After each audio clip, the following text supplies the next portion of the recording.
where human insight trumps every trick.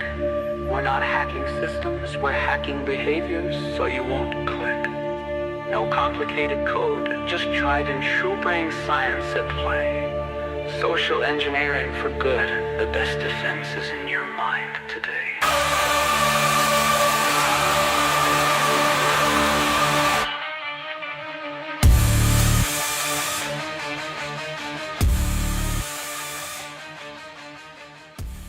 Welcome to Phishing for Answers.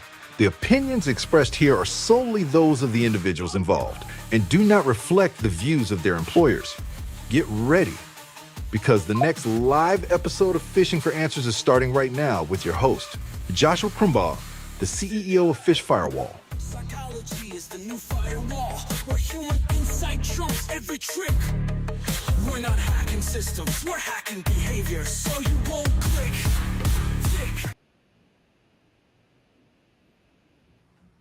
Hello, and welcome to another episode of Phishing for Answers. Today, I am here with Emily Harris, the CISO of Montclair State University. Hello, Emily. How are you today? Very good. Good afternoon, Josh. Good to see you. Yeah, good to see you. Well, tell us a little bit about you. How'd you get into cybersecurity in the first place? Well, first, starting with where I am today, I am the Chief Information Security Officer at Montclair State University. That is a public university in Montclair, New Jersey.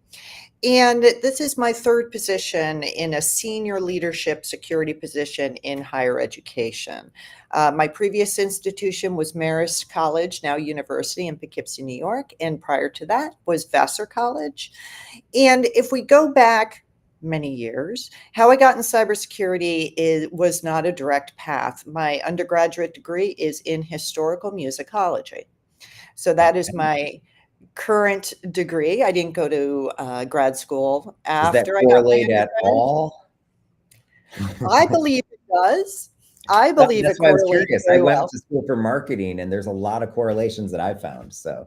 Oh, 100%. And I think if we could probably have a completely different talk about the different ways to get into computing and into cybersecurity and how important these other degrees are, especially psychology, which I know is very relevant in terms of our tools against phishing. Yeah. But for me, I was working in college with computers in public computer labs. So for me, the way I put it is I fell into information technology.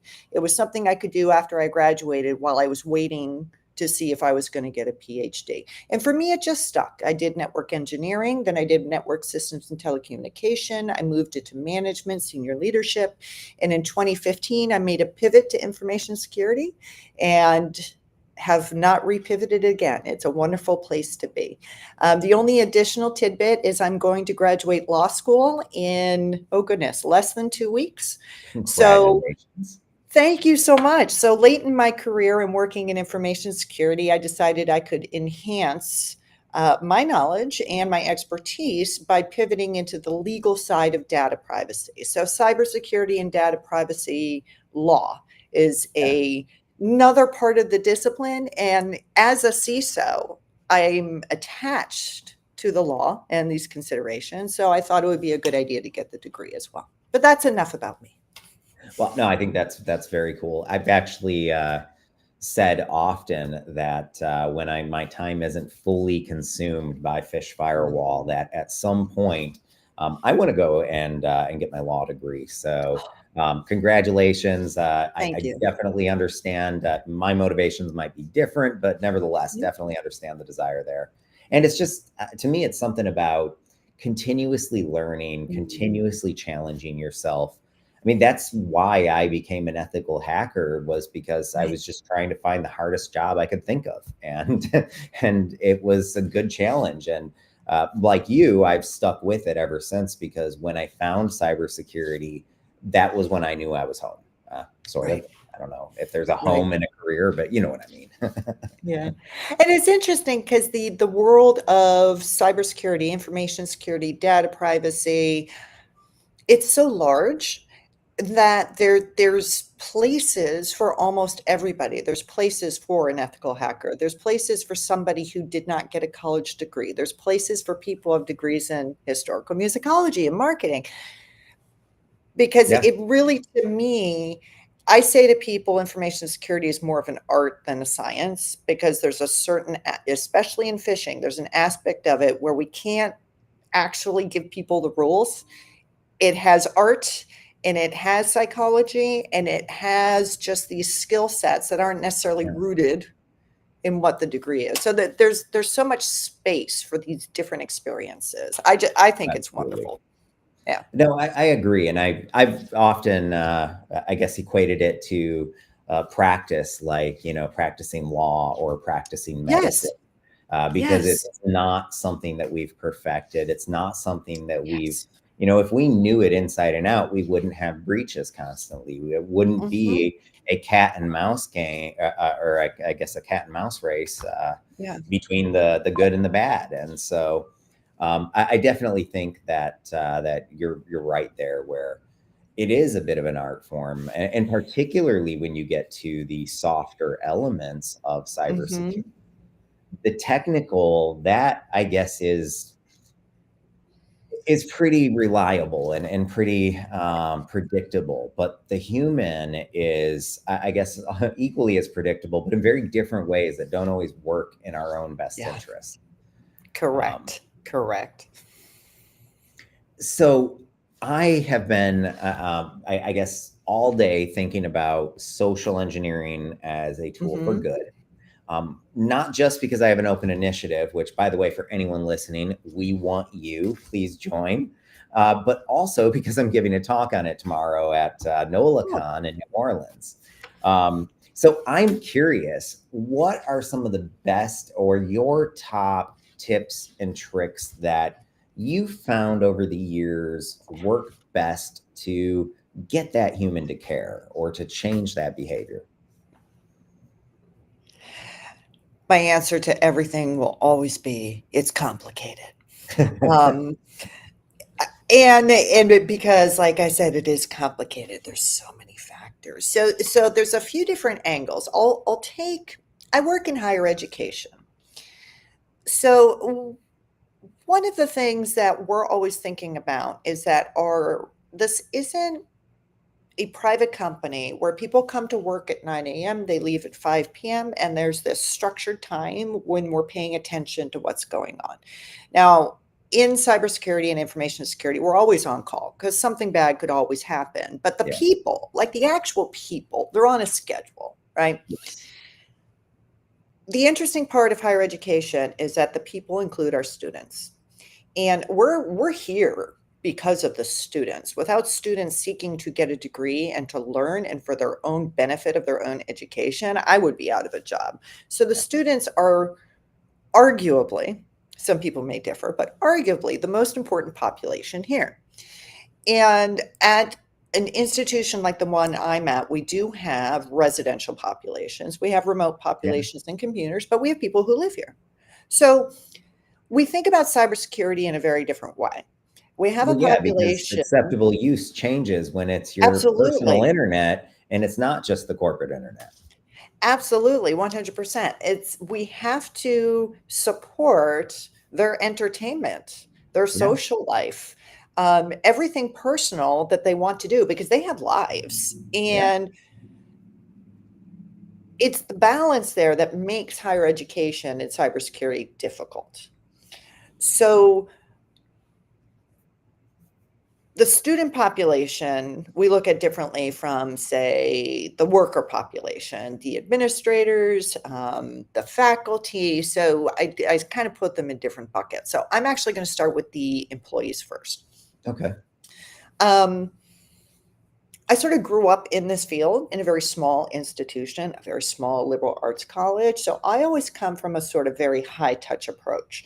I like to get myself in front of people, departmental meetings, group discussions, working groups, committees, and bring in people from other parts of the organization to Best have way to discussions. get the rest of the organization in on it. I'm right there with you. I love it.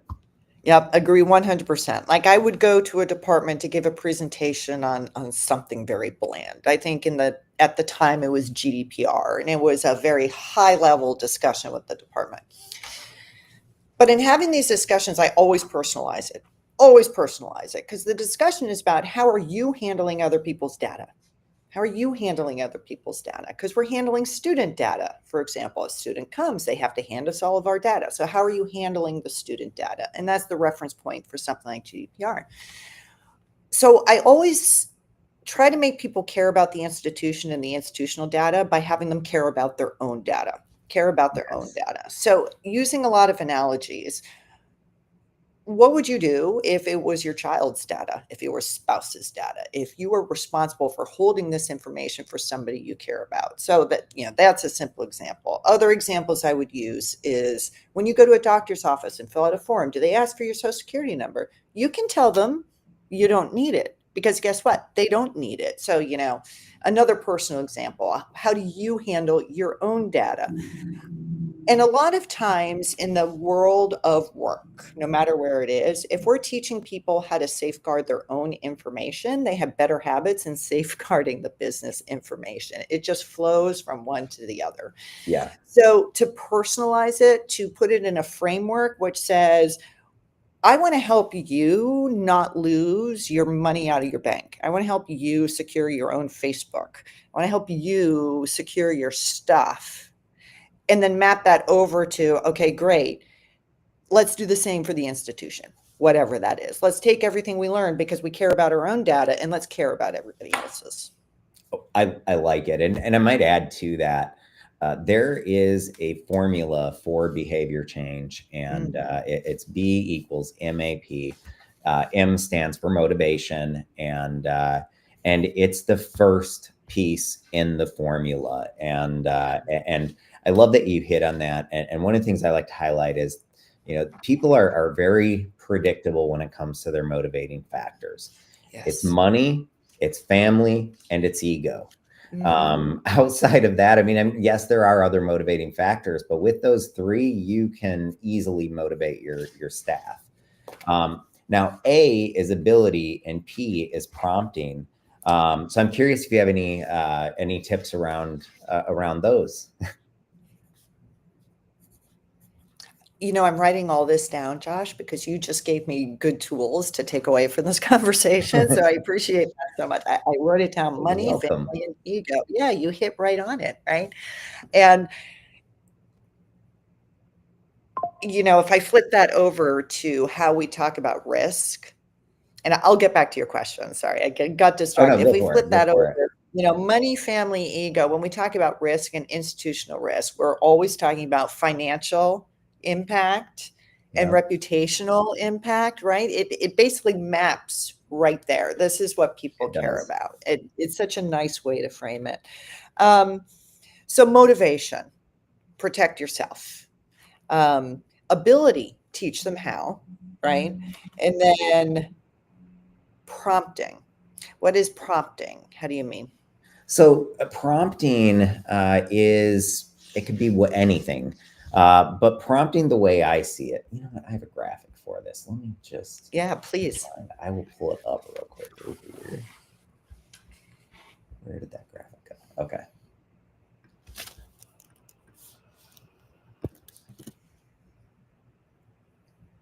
There we are. Prompt like a pro. And we'll get rid of that. So basically, it's any sort of training that you do. So it could be a little email snippet.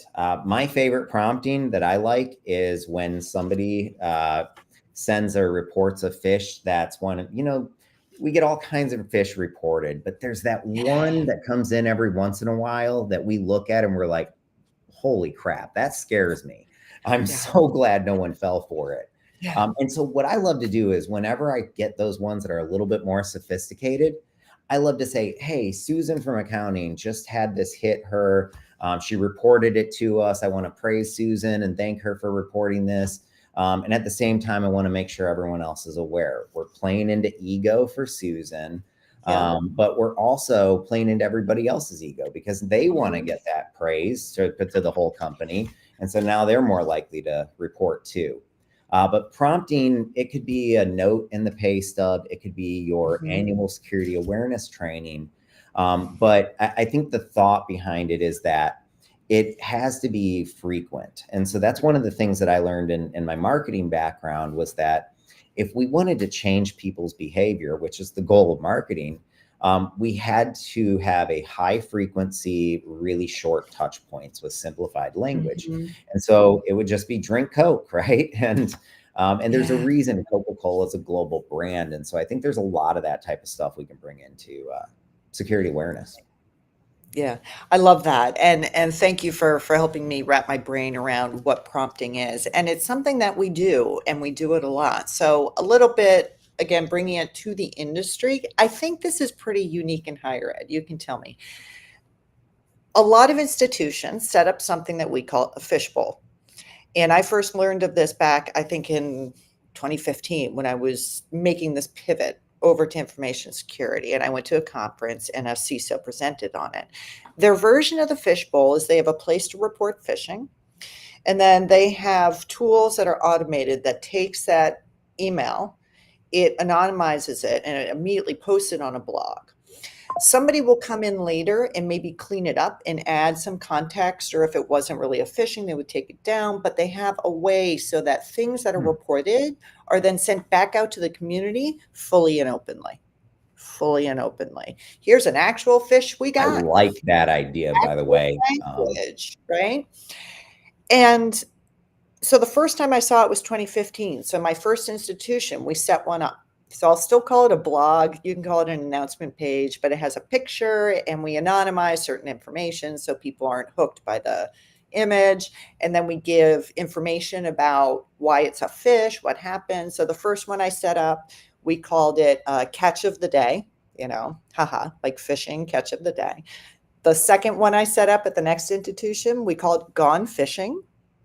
And then now at this institution, I came in, there was a large staff. During the interview process, I said, we should set up a fishbowl at this institution. And I had all the staff who, during the interview process say, I've been asking for one of those for years. So day one, I was here. I said, come on, let's set one up.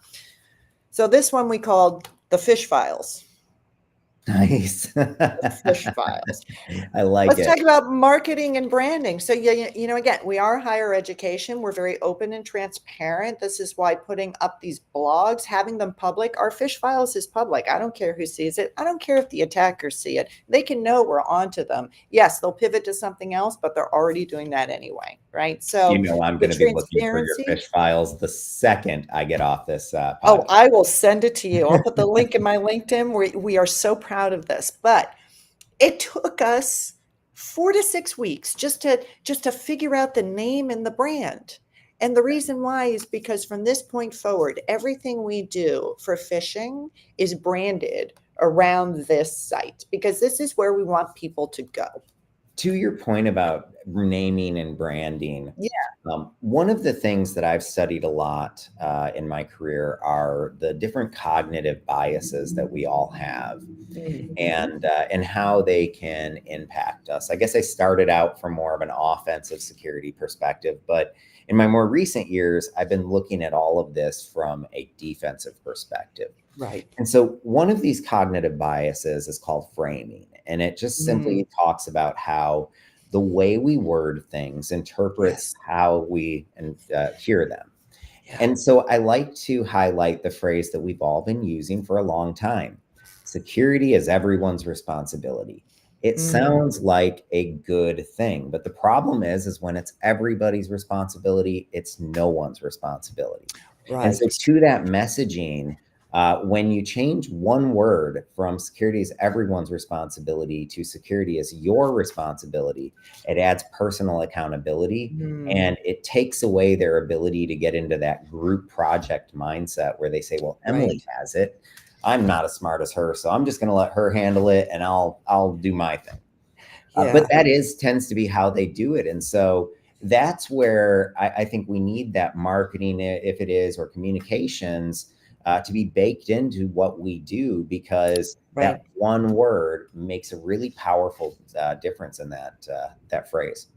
Yep. And I also think it's important how we react to people who have fallen for phishing or other security Yes. incidents. And it's in the same vein. It's we start with so somebody approaches me or my office and they say something really bad happened, right? And usually it's because that person made a mistake. Our first reaction should always be, thank you for letting us know. That is the Yes. first reaction. Because if it's not, they won't tell you next time. Exactly, exactly. And I have had situations in my career where people made certain mistakes. It had a potential impact, and I had to advocate very hard to not punish. Yeah. There's certain Well, and places you I will see a lot of punish, very but punitive cultures where they believe in yes, flogging correct, them, if you will, or good correct. punishment. And I'm really anti any punitive type repercussions because of phishing or whatever. If somebody needs to be fired, I guarantee you there's a lot of other reasons outside Correct. of just phishing Yeah, that are terms or grounds for termination. But yeah. to me, I guess I've been studying fishing for decades, and it's very complex. There Mhm. aren't just a few different types of fish. There's Correct. hundreds of different types of fish. And Yep, so to assume that somebody can learn how to avoid fish after just falling for it, let's say twice, because I've seen three strikes and right. you're out policies, to me is absurd because you haven't even become close to actually exposing that user to all of the different Yep, types of attack simulations we need to expose them to. yep. But that's why I think our goals are off, maybe a little bit as Mhm. an industry. I think often we're trying to catch the person making a mistake Right. when we should be trying to catch them doing the right thing and praise them. Yes. And that's the more common scenario anyway, is that they do the right thing, not that they make the Yep. mistake. So I think that well, everything in cybersecurity or really in awareness, anything you can think of that has a negative has an equal positive. So like Right. if you want to do a wall of shame, do a leaderboard. Right. You know, there's an equal and positive opposite to just about anything I can think of negative that you could do to punish employees. Right. And we're new at my current institution with our fishbowl, which we're calling the fish files. But at previous institutions, once they got established, we always had the highest volume reporters, right? The people who just regularly would immediately forward us that malicious message. We build relationships with them and we regularly thank them and reinforce what a good job this is. And they become very proud. They feel like they're contributing. They tell their friends, and it's important to them also to get a response. So Yeah. when people send us the phishing, we have responses that we send back. Because of the volume, we do have templates, but they're very positive. They're very fun. The language is linked into the fish files, which, of course, if anybody doesn't know, is linked into the X files. So it has a UFO Yes. theme. Um, and we try to make it fun. And in those responses, again, depending if they send us a fish, it's a real fish. We say, congratulations, that was a live one. It was a real fish. We appreciate you, and has some tips. If it's not a Yeah. real fish, we say thank you for your diligence, but let's tell you why it's not a fish. So they're also handing back that person information. So we're trying to embed, this would be an area where we're prompting. We're constantly reinforcing the information and we're doing it every single time. Yes. And then we'll adjust. We'll adjust as our reporters get more savvy, as everything gets a little better. Maybe we'll change our messaging. It's all a process. But I so far since I've been here, it's been a process that has really helped a lot. It's helped my information security team. It's helped the community. It's really a small effort for a really big win. What's your report rate? Do you know? Our report rate Well, depends, it doesn't matter. just I didn't mean to raw ask something numbers. that might potentially be sensitive anyway on No, that's okay. Do you mean like raw numbers on a daily basis? Well, I guess one of the numbers that I try to track when with my users is, so if I run phishing simulations and let's say I send 1,000, Yeah. how many of those 1,000 come back to me? Right. So I So find that that metric is just one of the best indicators of culture. correct. Correct. So with the backdrop that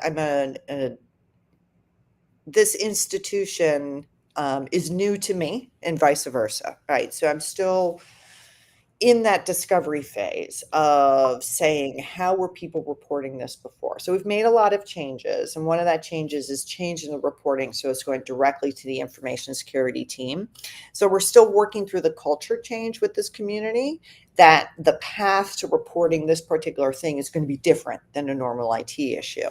So that being said, we ran our first simulation just recently, and the timing was a little off again for higher ed, right? We have the school year, and it depends on when our faculty and our employees are here or not. So Oh yeah. rough numbers, we sent about between 4 and 5,000 emails.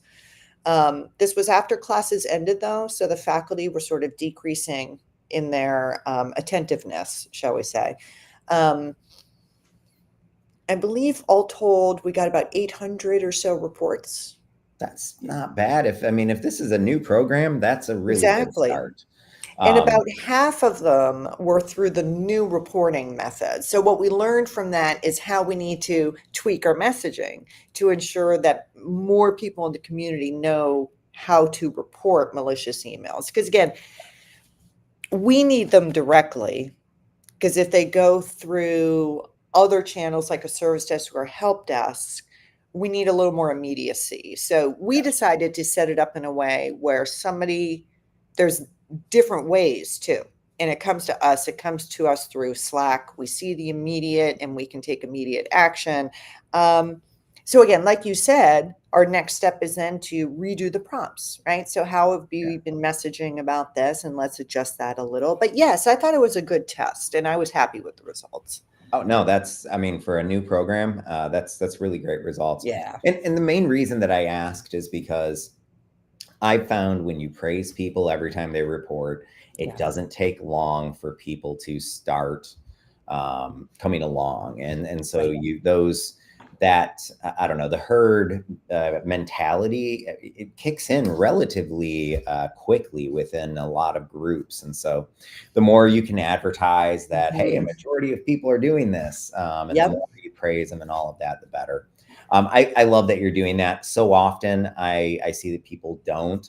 I know that's one of the things that we built in for all of our clients.